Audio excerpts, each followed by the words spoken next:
All right. In the American Journal of Science 16-41, a correspondent tells of a ditch that had been dug on his farm near Cambridge, Maryland. It was in ground that was a mile from any body of water. I'm going to close that door on that chicken. I'm closing it. I'm not closing it. You're just going to have to listen to the chicken. Where was I? Then, in the rainwater that filled the ditch were found hundreds of perch of two species. The fishes could not have developed from spawn in short a time, so they were 4 to 7 inches long, but there was here a marksmanship that strikes my attention. Nothing is said of dead fishes lying upon the ground at sides of the ditch. Hundreds of perch arrived from somewhere exactly in this narrow streak of water. There could have been nothing so scattering as a shower, except this story, and it looks as if to a new body of water, vibrating perhaps with the needs of vacancy. There was response somewhere else, and that with accuracy. Hundreds of fishes were teleported. If somebody should have faith in us and dig a ditch and wait for fish and get no fish, and then there and say that we're just like all other theorists, we explain that with life now well established upon this earth, we regard many teleportations as mere atavisms of no functional value. This idea of need and response, or of the actively functional, is taking us into a more advanced stage of a conception of an organic existence. For a while, we shall make no progress with this expression, having much work to do to make acceptable that there is teleportation, whether organic or not.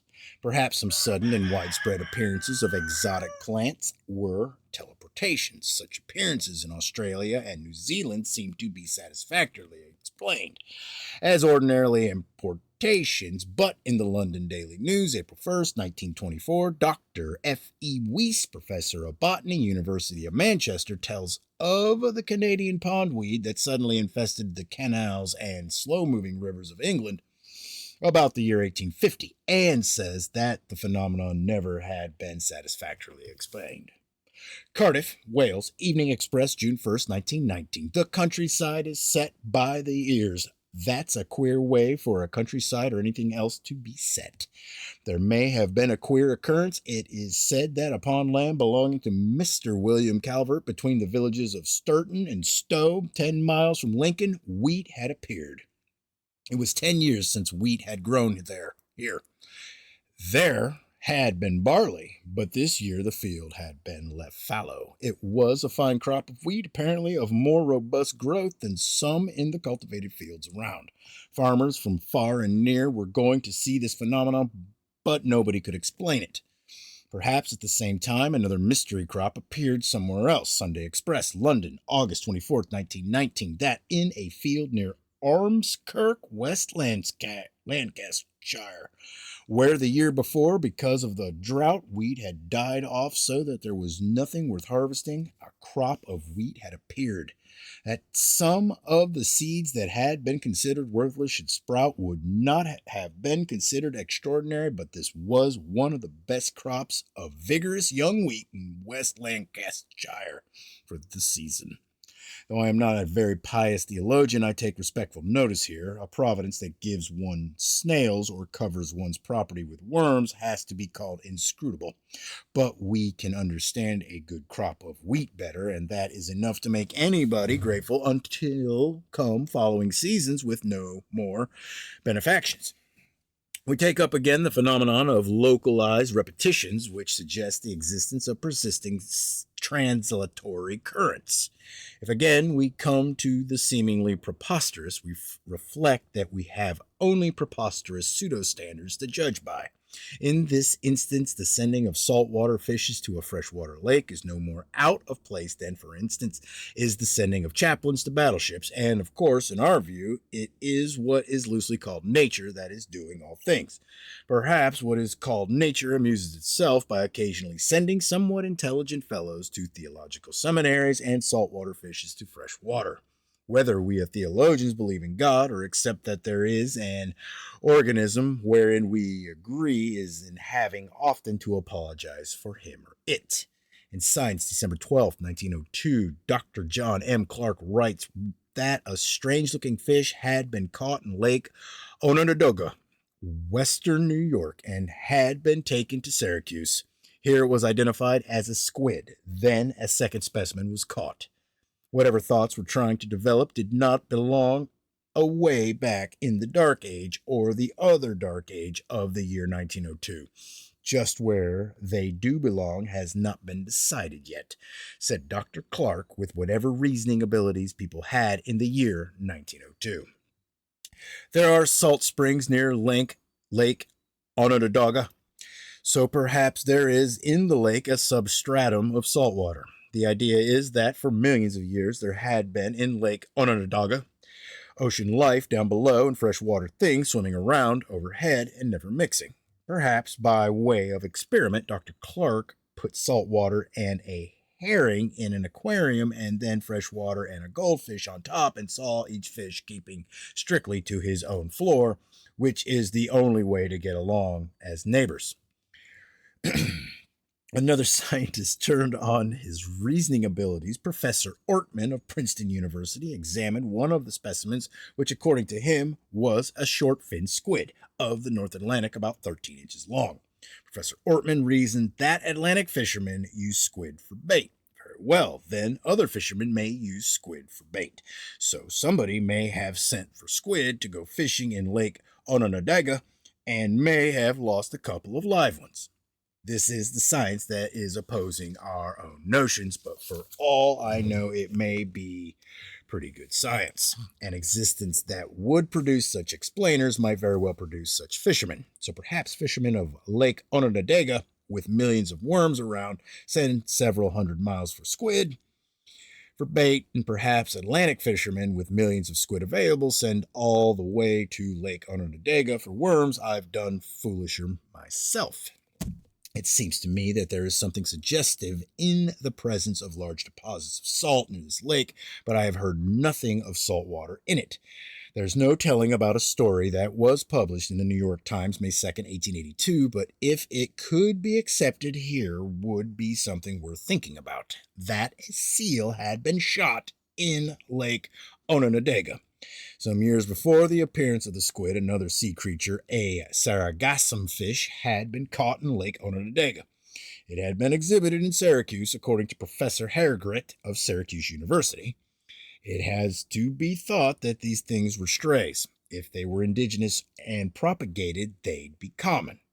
For various reasons, I do not think much of an idea of an underground passage all the way from the ocean of Lake Onondaga, but in the London Daily Mail, June 1st, 1920, a correspondent expresses an idea like this as to mysterious appearances and disappearances of the Barbary apes of Gibraltar, conceiving of a submarine tunnel from Gibraltar to Africa. All these creatures were well known to the staff of the signal station on the Rock, many of the apes being named. The numbers sometimes changing in the most unaccountable way. Well-known monkeys are absent for months and then reappear with new, strange adult monkeys of a similar breed. Those who know Gibraltar will agree that there is not a square yard on the Rock where they could have hidden. Chicago Citizen, February 27, 1892, an alligator 5.5 feet long found frozen to death on a bank of the Rock River near Janesville, Wisconsin. In the field, September 21st, 1895. It is said that a parakeet had appeared in a farmyard where it was caught at Gledhill, Ardgay, Scotland, and that about 2 years later, another parakeet appeared in this farmyard and was caught. Both birds were males. No one living anywhere near had missed a bird upon either occasion. Later, we shall have expressions upon psychological and also physiological effects of teleportive seizures. It may be that a living thing in California was, upon the 1st of August, 1869, shot from a point to point and was torn to pieces in the passage. Flesh and blood that fell from the sky upon Mr. J. Hudson's farm in Los Nitos Township, California. A shower that lasted 3 minutes and covered an area of 2 acres. The conventional explanation is that these substances had been disgorged by flying buzzards. The day was perfectly clear and the sun was shining and there was no perceptible breeze, and if anybody saw buzzards, buzzards were not mentioned. The story is told in the San Francisco Evening Bulletin, August 9th, 1869. The flesh was in fine particles and also in strips from 1 to 6 inches long. There were short, fine hairs. One of the witnesses took specimens to Los Angeles and showed them to the editor of the Los Angeles News, as told in the news August 3rd. The editor wrote that he had seen but had not kept the disagreeable objects, to the regret of many persons who had besieged him for more information. That the meat fell, we cannot doubt. Even the parsons of the neighborhood are willing to vouch for that. Where it came from, we cannot even conjecture. In the bulletin, it is said that about 2 months before, flesh and blood had fallen from the sky in Santa Clara County, California. London Daily Express, March 24th, 1927, a butterfly, a red admiral that had appeared in a corner of the Girls' National School at Whitsley. It is said that every year for 16 years a butterfly had so appeared in this corner of this room about the end of February or the 1st of March. I wrote to Miss Clark, one of the teachers, and she replied, verifying the story in general, though not vouching for the appearance of every one of the 16 years. I kept track and wrote again early in 1928. A copy of the letter that I received from Miss E. Clark, 95 Station Road, Whitsley. As to the idea of jokes by little girls, I do not think that little girls could get red admiral butterflies in the wintertime in England. On the 9th of February, a few days before I received your letter, a lovely red admiral again appeared at the same window. The girls were all quietly at work when suddenly a voice exclaimed, "Oh, Miss Clark, the butterfly! This child was with me last year." And remembered the sudden appearance then, which I may add was later, March 2nd, in fact. As I am writing, the visitor is fluttering about the window and seems quite lively. Last year's visitor lived about a month after its appearance, and then we found it dead. There is nothing else that I can tell you about our annual visitor, but really it does seem remarkable.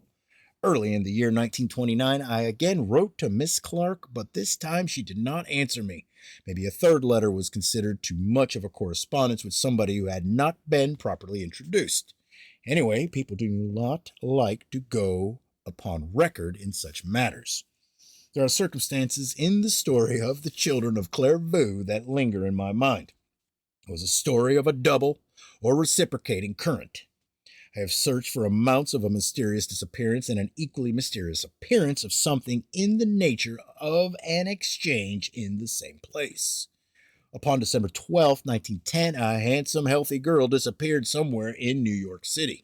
The only known man in her affairs lived in Italy. It looks as if she had no intention of disappearing. She was arranging for a party, a tea, whatever those things are, for about 60 of her former schoolmates to be held upon the 17th of the month. When last seen the 5th Avenue, she said that she intended to walk through Central Park on her way to her home near the 79th Street entrance of the park. It may be said that somewhere in the eastern part of the park, between the 59th Street and the 79th Street entrances, she disappeared. No more is known of Dorothy Arnold. This day something appeared in Central Park. There was no record of any such occurrence before. As told in the New York Sun, December 13th, scientists were puzzled. Upon the lake near the 79th Street entrance appeared a swan. Mountainous districts of Inverness-shire, Scotland. All right. Mysterious footprints in the bogs, sheep and goats slaughtered. A large, fierce, yellow animal of unknown species was seen by a farmer who killed it. More mysterious tracks in the bogs and continued slaughter. Another large, fierce, yellow animal was shot. Soon a third specimen was caught in a trap. The body was sent to the London Zoo, where it was identified as that of a lynx. See the London Daily Express, January 14th, 1927. There is no record of the lynx as indigenous to Great Britain. It is found in Europe, in the Alps, and the Carpathians, and more often in the Caucasus. The last specimen in France was killed 100 years ago. I have a feeling of impiety in recording this datum. So many of our data are upon a godness that so much resembles idiocy that to attribute intelligence to it may be even blasphemous. Early in this theological treatise, we noted a widespread feeling that there is something of the divine in imbecility. But if these three lynxes were teleported, say, from somewhere in the Carpathians, there was good sense to this teleportation, and there was a good shot this time because they landed in a lynx's paradise.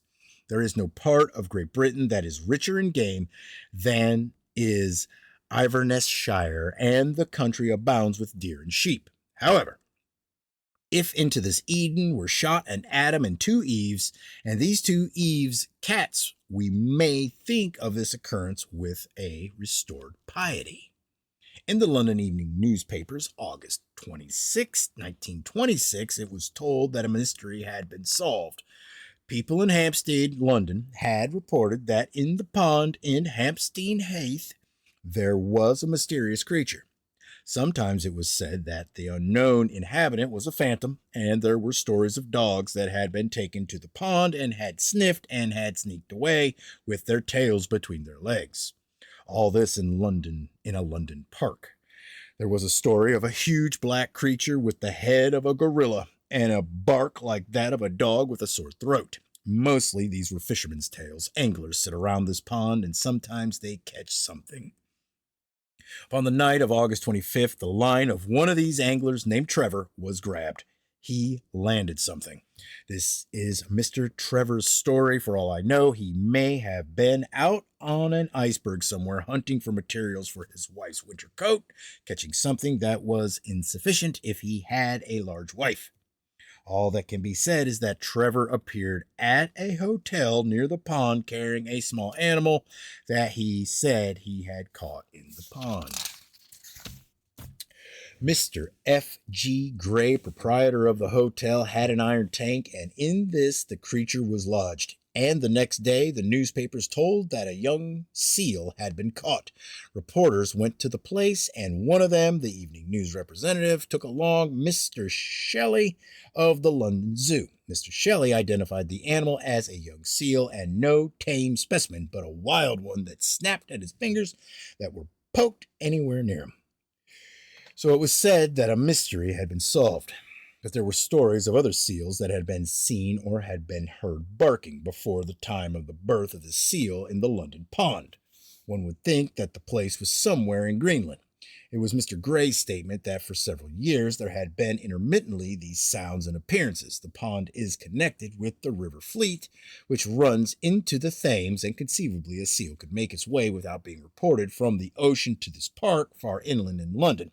But the idea of seals coming and going without being seen on the way is a period of several years, whereas in centuries before nothing of the kind had been heard of, was enough to put this story where most of our other stories or data have been put. Mostly the opinion is that they should stay there. London Daily Mail, November 2nd, 1926, tale that taxes credulity. A story of two seals within 3 months in a local pond is taxing the credulity of residents of Hampstead. But there is a story of another seal that had been caught after a struggle, dying soon after capture. In the Daily Chronicle, it is said that the first mystery catch was still in the tank in a thriving condition. I have come upon more, though to no degree enlighteningly more, about the apes of Gibraltar in the New York Sun, February 6, 1929. Dr. Raymond L. Ditmars tells of an old legend of a tunnel by which apes travel back and forth between Africa and Spain. No special instances or alleged instances are told of. In Gulbard's History of Gibraltar, published in 1881, is a mention of the wild and impossible theory of communication under sea between Gibraltar and the Barbary coast. Here it is said that the apes were kept track of, so that additions to families were announced in the Signal Station newspaper. The notion of apes in any way passing across the Mediterranean is ridiculous to Gilbard, but he notes that there are so many apes upon the mountain of the African side of the Strait of Gibraltar that it is known as the Hill of Apes. In November 1852, a much talked about subject in England was reindeer's ears. There were letters to the newspapers. Reindeer's ears came up for discussion in Parliament. Persons who had never seen a reindeer were dogmatizing upon reindeer's ears. It had been reported that among reindeer's skins that had arrived at Trosmo, Norway, from Spitsbergen, were some with the ears clipped. Many Englishmen believed that Sir John Franklin had sailed through the Northwest Passage and that survivors of his expedition were trying to communicate with occasional hunters in Spitsbergen by marking reindeer. Spitsbergen was uninhabited and no other explanation could be thought of. Spitsbergen is about 450 miles north of North Cape. Norway, and possibly an exceptional reindeer, could swim this distance, but this is a story of many reindeer. All data upon drifting ice or upon southward drifts. Branded reindeer, presumably from Norway or Finland, continue to be reported in Spitsbergen, but by what means they made the journey never has been found out. Lamont, in Yachting in Arctic Seas, page 110, says that he had heard of these marked animals and that in August 1869 he had shot 2 stags, each having the left ear back half cropped. I showed them to Hans, a half-bred Lapp, accustomed to deal with reindeer since infancy, and he had no doubt whatever of these animals having been marked by the hands of men. Upon page 357, Lamont tells of having shot 2 more reindeer similarly marked. Nordenskiold tells of these marked reindeer, some of them marked also upon antlers, and traces reports back to the year 1785. Upon one of these antlers was tied a bird's leg. Wherever they are coming from and however they are doing it or however it is being done to them, the marked reindeer are still appearing in Spitsbergen. Some of them that were shot in the summer of 1921 are told of in the field, December 24th, 1921. It must be that hundreds or thousands of these animals have appeared in Spitsbergen. There is no findable record of one reindeer having ever been seen drifting on ice in that direction. Excuse me. As to the possibility of swimming, I note that Nova Zembla is much nearer to the mainland than is Spitsbergen, but that Nordenskiold says that the marked reindeer do not appear in Nova Zembla.